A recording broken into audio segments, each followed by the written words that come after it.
Баршаларыңызға қайырлы күн достар, менің каналыма қош келдіңіздер. Біз бүгін Банафи пай тортын жасайтын боламыз.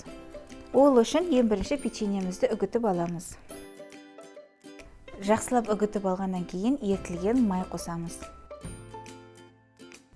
Барлығын бір келгі қылтырып араластырып аламыз.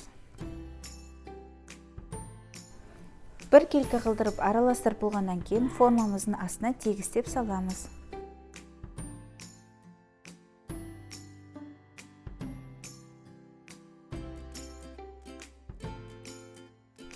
Бір келгі салып болғаннан кейін қайнатылған сгущенканы саламыз.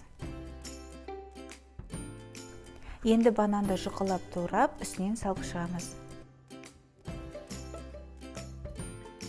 Үстіне кремді дайындау үшін салқын жерде тұрған кілегейімізді құйып, араластырып, үстінен қант ұнтағын салып, қоюланғанша араластырамыз.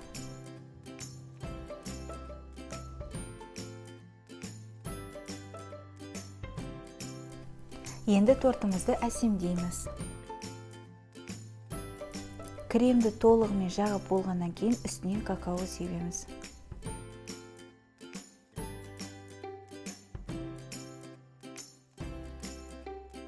Какао сеп болғаннан кейін тоңазытқышқа кемінде 2-3 сағатқа қойып қойсаңыздар болады.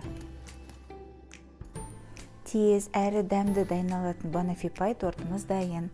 Сіздерге ас болсын. Менің каналыма жазылуға ұмытпаңыздар, лайк, комментарий күтемін. Рахмет.